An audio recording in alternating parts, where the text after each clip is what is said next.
aujourd'hui, on est chez Valérie et Philippe, dans leur très jolie maison qu'ils ont construit eux-mêmes. Yep. Oui. Oui. Ouais. Combien de temps est-ce que vous avez pris de faire cette maison? 8 ans. 8 ans, Yep. ouais. Et on va voir cette maison plus en détail, Oui. si vous nous le montrez. Si tu veux. Et Ouais. peut-être que vous pouvez introduire vous et votre projet un peu pour nous. Moi qui parle trop, je te laisse parler. Notre projet, on a démarré avec la permaculture. Alors, ce qu'on disait, c'est que la permaculture, en fait, on faisait plein de choses, on ne savait pas que c'était de la permaculture. Jusqu'au jour où on a fait un stage, un PDC, un stage de design en permaculture. Et là, on s'est aperçu que ce qu'on faisait depuis 20 ans, ça portait un nom, ça s'appelait la permaculture, mais c'était tout. En fait, on a juste découvert que ce qu'on faisait portait un nom et était enseigné. Ouais. Alors vous étiez des vrais pionniers, comme on dit. Je ne pense pas que la notion de pionnier, si tu veux, ait une grande importance. Je pense que la prise de conscience, il y a plein de gens qui prennent conscience depuis très très longtemps. Et on n'est pas les seuls. Et voilà, c'est juste. Et alors, dans le domaine permaculture, il y a plein de choses. C'était trop large pour qu'on puisse faire tout. Et on a choisi de se dire, allez, on va travailler sur un point, et on est parti sur l'abeille. Et l'abeille et notre mode de vie. C'est pour ça, là, quand tu parles de la maison, effectivement, la maison, elle est née de cette volonté de changer radicalement notre mode de vie. Alors, si on reprend la main, excuse-moi, il y a encore moi qui parle. C'est vrai que quand on est arrivé ici, on avait 50 ans tous les deux. On est devenus propriétaires à ce moment-là, parce qu'on avait plein de trucs avant, on avait des enfants avant surtout. Et on a voulu construire une maison qui ne nous coûterait quasiment rien au moment de la retraite, qui sera facile à chauffer, facile à entretenir, confortable, avec un concept de vie qui est la pièce unique, c'est-à-dire comme on vivait il y a pas mal d'années. Et ça, c'était assez fondamental. La forme de la maison, en réalité, elle ne naît que de ça. C'est-à-dire quelque chose qu'on peut construire nous-mêmes, à deux, puisqu'on l'a construit à deux, avec des matériaux extrêmement locaux, puisque la grande majorité du matériel, il vient du jardin. Donc on a juste, à part le bois qui vient de l'extérieur, et encore de la scierie d'à côté. L'idée, c'était vraiment ça, c'était de trouver des systèmes qui soient faciles à mettre en œuvre à deux. Et à l'époque, on avait déjà 50 ans, donc c'était déjà... on n'avait pas les 20 ans et la force de nos 20 ans. Donc voilà, la notion de permaculture, ça fait aussi partie de ça. C'est comme ça fait partie. Comment on se réapproprie un espace, comment on le rend résilient, et nous avec. Et voilà, cette notion de permaculture, ça fait extrêmement large en fait. Nous, on l'a beaucoup décliné aussi en architecture. Alors, pour notre propre compte et pas pour d'autres des clients, l'idée c'est de toujours ramener nos besoins, les concentrer, même si on garde toutes les choses dont on a besoin ou on a envie, mais par contre concentrer l'espace. Prendre le minimum d'impact sur notre environnement en ayant le maximum de choses dedans. Et la maison, c'est un exemple parmi tant d'autres de mode de fonctionnement en fait. Bon, et peut-être que Valérie, est-ce que tu peux nous montrer quelques éléments de votre maison qui peut-être soient intéressants? Alors, les éléments de la maison qui peuvent être intéressants. Alors, une pièce unique, ça c'est important. Une forme un peu circulaire. On peut imaginer que c'est très design. En réalité, c'est très thermodynamique. Oui. Dans le sens où l'air circule très facilement. Donc, il n'y a pas d'endroit, il n'y a pas d'angle où la chaleur se bloque, où le frais se bloque. Donc ça, c'est assez important. La maison est relativement bien isolée puisqu'on est sur du terre-paille, on est sur une grosse isolation toiture. Nous, on a beaucoup travaillé sur la thermique. Donc on a un petit poêle. On va le montrer plus tard. Ok, oui, il y a un petit poêle qui chauffe extrêmement bien, parce qu'on a fait tout ce qu'il fallait pour qu'il chauffe bien, c'est-à-dire qu'on l'a enchâssé dans de la terre crue, qui fait radiateur. On a mis énormément de terre au sol. Il y a 25-30 cm de terre crue au sol, sur un plancher isolant, enfin, ventilé. Et le problème, c'est que ce poêle-là, il chauffe beaucoup trop. Donc quand on chauffe une fois par semaine l'hiver, on monte à 25-30, et après on laisse la maison retomber. Donc du coup, on a besoin en réalité que d'un tout petit radiateur électrique qui nous chauffe et la pièce unique et toutes les pièces autour, plus l'eau. Donc au niveau thermique, on est bon en hiver, on est extrêmement bon en été, parce qu'on a conservé les arbres sur la façade sud. On a des fenêtres qui traversent toute la maison systématiquement, donc une fenêtre qui donne sur la forêt, une fenêtre qui donne sur le chaud, entre guillemets. Donc en été, il suffit d'ouvrir et on a une ventilation naturelle. Donc au niveau thermique, on est plutôt assez content de nous. Ça fonctionne bien. Oui, ça c'est déjà beaucoup. Ouais. Oui, c'est très économique pour l'énergie, non? C'est ça. Ça c'est super déjà. On doit être à peu près tout compris. Alors le problème, c'est qu'on n'a pas de possibilité ni de vent, puisqu'on est sur Possibilité de ventilation, enfin d'éolienne, ni de solaire, puisqu'on est sur une clairière. Donc on est forcé d'être tenu à l'électricité pour l'instant. On n'a pas trouvé d'autres solutions. On est sur à peu près 40 ou 50 euros par mois d'électricité avec un chauffe-eau électrique. Donc on est à peu près bon en sachant qu'il y a de l'informatique qui tourne. Voilà. On pourrait descendre, je pense, encore un peu. Voilà, on y travaille tout le temps. Au niveau de l'eau, on a l'eau de la ville. On a un puits qui n'est pas encore reconnecté, mais qui va être connecté. Donc on va descendre maximum. Puis bon, si on n'a plus d'électricité, au pire, c'est pas grave. Ça ne sera pas grave, en fait. Il n'y a pas de manque réel. Tu m'as raconté que la plupart des matériaux viennent d'ici, juste d'ici. Du jardin. Alors le sol le sol, tu as une grosse... alors, on a eu la chance il y a quelques années d'avoir la grêle, des gros grêlons, qui ont cassé toutes les toitures. Donc on a récupéré les tuiles des voisins, qui nous a fait un espèce de gros hérisson, très isolant et très ventilé par rapport au sol. Et après, on a mis une trentaine de centimètres de terre du jardin, qui nous fait un volume énorme d'inertie. Donc toute la dalle, là, il y a 30 cm de ça. Et je crois que je vois aussi des matériaux, peut-être que vous avez récupéré des matériaux. Oui, parce que là, on a une terre rouge à la maison. Et on n'avait un peu pas envie d'avoir de la terre rouge sur tous les murs, donc on a été chercher ce qu'on appelle des refus de carrière. Les carrières de sable ont des fois des veines d'argile. Et on a récupéré un peu d'argile dans une carrière à côté qui jette. Pour avoir une terre un peu jaune sur les murs.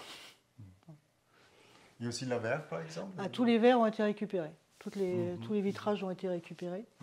C'est les personnes qui avaient changé des super fenêtres en châtaignier contre du PVC. Ah oui, ça c'est aussi super, non? Ouais. Très économique. C'est ça. Non, mais ça, effectivement, on a joué beaucoup sur la récupération. Au maximum, on a récupéré les poutres et choses comme ça. Oui, c'est génial. Voilà. Disons que la maison doit être budget maison, achat, on doit être à peu près sur 25 000 euros. Globalement, sur tout compris. Après, c'est que du travail. Et c'est du travail, c'est du temps. Mais bon, comme je dis, le temps, si on ne l'a pas, on le prend. Oui. Et vous avez, tu m'as dit que c'était aussi un processus pour vous, pour apprendre des choses et des nouvelles techniques. Ça, c'est clair que construire sa maison nous permet d'apprendre plein de choses. Même si à l'origine, j'ai une formation d'architecte, autant vous dire qu'un architecte, c'est pas un bâtisseur. Il apprend au fur et à mesure quand il commence à mettre les mains dans le cambouis. Mais c'est top, ça. C'est top. Globalement, on a creusé les fondations en 2011 et après on travaillait à peu près 2-3 mois dans l'année parce qu'on est en autofinancement tout le temps. On a acheté juste le terrain, on a autofinancé la maison. Donc on gagnait des sous, on achetait des matériaux et on bâtissait. Donc on a entre 2011 et 7-8 ans en fait, pour rentrer dedans. Super. Mais bon, c'est pas... Enfin, par contre, si j'avais un conseil à donner aux autoconstructeurs, c'est de ne jamais se donner une date butoir. on commence l'aventure et puis on verra quand elle s'arrête. Ah oui. Voilà. Et c'est ce que aussi, je voulais aussi savoir, comment vous votez avec le permis Oui. pour recevoir un permis pour une maison comme ça en France? Oui. Est-ce que c'est difficile? Non. ou pas? Non. Non, enfin, nous, enfin, dans notre cas, ça a été extrêmement facile. On a préparé le projet. Au lieu d'envoyer le permis directement, enfin une demande de permis classique, on a été présenté le permis, le projet, à l'architecte, et qui nous l'a signé dans les 15 jours. Donc Wow. ça a été, voilà. On lui a expliqué ce qu'on voulait faire. D'abord, c'est vrai qu'on n'est pas sur un endroit extrêmement exposé à la vue. Hein. On est dans un coin plutôt tranquille. On serait dans un lotissement, des choses comme ça serait peut-être pas forcément si simple. Bien présenté, je pense que l'administration française n'est pas aussi bornée qu'on pourrait l'imaginer. Ils sont parfaitement capables de comprendre les choses. Ah bon, Ouais. c'est cool. Ouais. Et aussi, tu m'as dit que c'est une région où il y a des méthodes. On a commencé de construire des maisons avec le bois et l'argile. Ouais. Il y a il y a des centaines, non? Minimum. Minimum. Minimum d'années. Ouais. Et Non, il y a une tradition ici dans cette région de construction naturelle, qu'on peut dire ça? Alors ici, on est beaucoup sur la pierre récemment, parce que le truc, c'est que les maisons en terre, en général, elles ne tiennent pas sur le très très long terme. Elles se détruisent, elles ne s'entraînent pas forcément longtemps, mais la construction terre et bois, sur tout l'ouest européen, c'est des choses extrêmement basiques. Oui, c'est Enfin, vrai. je veux dire, l'humain a toujours construit avec les matériaux Oui. locaux et s'est jamais posé de questions métaphysiques sur. Non, prendre les choses du jardin pour construire, ça, enfin, on a nous l'impression en Europe qu'on a fait des choses extraordinaires. Il y a un tiers de la population mondiale, à mon sens, qui le fait. Oui. Donc il y a 1,5 milliard ou 2 milliards de personnes sur la planète qui est capable de le faire. Je ne vois pas pourquoi nous, occidentaux, on serait incapables de le faire. Enfin, je veux dire, on n'est pas plus idiots que des gens qui... Je crois que le problème, peut-être parfois, par exemple dans les pays comme en Allemagne, est que de recevoir un permis pour construire une maison comme ça, c'est pas trop difficile. Ouais. Non. Je sais pas. Ça, c'est intéressant que parfois c'est possible, si c'est facile comme dans votre cas. Oui. Et parfois il y a beaucoup de problèmes. Non, pour faire une maison comme ça. Alors, je ne sais pas si... J'arrive pas à savoir qui Qu'est-ce que la c'est? poule et l'œuf. Est-ce que nous, on a pris le chemin d'aller, encore une fois, de proposer. On a un projet, voilà, on vous le présente. Est-ce que vous nous suivez? Oui, non. Mais on l'a proposé à la personne qui décidait. On n'a pas lancé le projet en disant bah, débrouille-toi, t'as qu'à signer le truc et Ah oui, c'est sûr. voilà. C'est aussi la manière de parler aux gens. On a été à peu près cool, enfin, j'en espère. Poli, entre guillemets, de dire voilà, on a un projet, on sait qu'il est un peu particulier. Est-ce que vous acceptez de nous faire confiance, en fait? Ouais, super. C'est aussi pour avoir de la confiance et travailler avec les gens dans l'administration. Oui. En bonne intelligence, hein, je veux dire, ils sont capables de nous comprendre aussi. Hein. Et avoir des relations aussi avec les Normal. gens. C'est ça. D'accord, merci. Qu'est-ce que vous voulez Le message de Mille des abeilles. Les abeilles existent et qu'on a besoin d'elles. Non, la mission de Mille des abeilles, en réalité, si tu veux, c'est d'arriver à faire prendre conscience au public que la vie sauvage existe et dont on a besoin. On a besoin d'elle, qu'elle prenne n'importe quelle forme. L'idée, c'est on met énormément d'énergie à apprendre la matière dont on va parler et énormément d'énergie à diffuser de manière le plus simple possible au public pour lui l'amener à avoir des actions qui sont simples, faciles à mettre en œuvre et surtout gratuites. Parce que dès l'instant où on va parler d'argent en public, ça va être le premier frein. Dès l'instant où on propose aux gens de faire des choses facilement, qui soient réellement efficaces, et qui ne leur coûtent rien, il n'y a, à mon sens, pas d'excuse de ne pas le faire. Après, effectivement, les gens qui vont nous contacter de manière volontaire. Donc, ils sont déjà demandeurs, entre guillemets, de trucs et astuces pour être efficaces. Donc, en général, nos interlocuteurs nous reçoivent plutôt bien, effectivement, quand on dit aux gens, bah, vous arrêtez de tondre votre pelouse, ça ne sert à rien, laissez pousser les fleurs, c'est une action qui leur coûtera rien, au contraire qui va enlever du temps. Essayer de ramener simplement des zones moins propres dans votre jardin ou dans votre environnement. Le seul frein qu'il va y avoir, effectivement, c'est l'acceptation de ce moins propre. Mais à part ça, il n'y a pas de frein. Donc, l'association Mille et une abeilles, elle a été montée pour ça. Okay. Voilà. Pour partager votre connaissance aussi autour des abeilles et autour de... Oui, on partage notre connaissance, mais l'idée, c'est pas un partage de connaissances, c'est de mettre les gens en action. C'est pas nos connaissances qui sont importantes, c'est qu'eux fassent des pas en avant vers la vie sauvage et la biodiversité. L'important, c'est ce que je disais tout à l'heure, c'est que l'abeille, ça a été un choix arbitraire pour travailler sur la notion de vie sauvage. Ça aurait pu être le lapin, ça aurait pu être le hérisson, on a pris l'abeille. Mais voilà, le principe, c'est d'essayer de faire comprendre que la vie sauvage existe et qu'il faut la préserver. On en a besoin, on a fondamentalement besoin. D'accord. C'est pas elle qui a besoin de nous, c'est nous qui avons besoin d'elle. Tant qu'on n'a pas bien compris ça, c'est vrai que ça va être compliqué. D'accord. C'est un peu égoïste comme démarche. En réalité. D'accord. Et vous faites aussi des workshops ici, ou des formations, comment construire cette maison des abeilles, c'est ça? Oui, alors nous on fait des ateliers pour à double entrée entre guillemets. On fait des habitats, ce que j'appelle des nichoirs pour les colonies sauvages. Donc c'est des rues Champagne en général.